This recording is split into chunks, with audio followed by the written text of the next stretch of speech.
frequent this place often? Yes, sometimes it's stop-ins to grab some pastelitos on the way home. Passion fruit juice is quite passionate and sweet. Because not a coffee drinker. No. A tea drinker. Tea drinker. Okay. Yeah. Let's talk about why you're running for mayor. As someone who came from an immigrant family and has known the challenges my whole life, I know how big the gaps are. And I've now raised my sisters in this city as my mom was struggling with mental illness.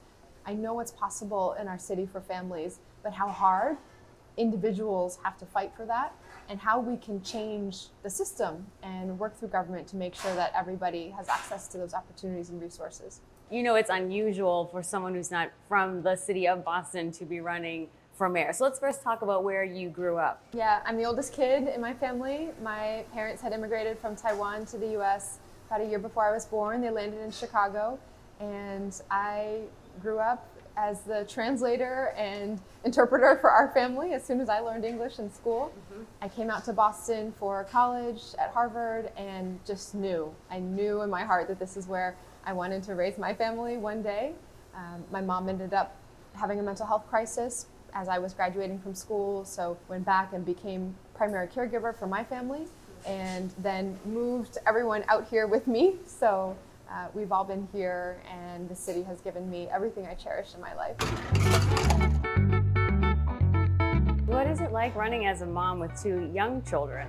Yeah, in fact, both of them were born after I joined the council. So it's been the experience of learning how to be a new mom over the last 6 years now with my older son and his little brother. We got skin in the game. They're in the schools, we're on the tee.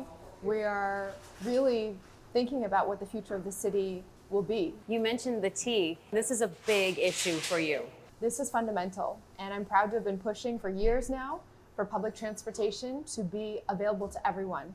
Free of barriers, reliable, accessible, free. And that's economically feasible? In Boston, we know that we are subsidizing bus service more than any other mode of public transportation. And when you speed up how people can get on buses, instead of lining up to dig through your bag for your wallet or uncrinkle those bills, that makes it so that the buses are coming around more quickly, and we're also saving money in terms of operational costs. So we have put out a roadmap to how we get there, focused on bus first. Is that number one, top of your agenda, transportation, or is there something else? The issue that is on everyone's minds all across the city is the top priority is housing. People are so anxious, and as we see housing costs continue to go up and up and up, and as some of the protections during the pandemic have now been lifted, we need to take action at the city level through housing and transportation, through schools that our kids deserve, and by planning the future for all of us with climate change and all of the risks that we're seeing, more rain, more flooding, more heat. Boston can really lead the way across the country. Someone described this agenda as very progressive. I don't think that's a term that you necessarily shy away from. People that don't understand it or maybe think it's just too big. I've been on the council now for 8 years. We have seen a transformation in what's possible through city government because we have decided to take on the things that people said every time were impossible to do. When I first proposed that public transportation should be free and accessible to everyone, I got a lot of, that's crazy, it's too expensive, it's impossible. And just last week, we saw it happen in Boston after we inspired other cities to do the same. Lawrence, Worcester, Brockton. We know that this is a moment where there's so much at stake.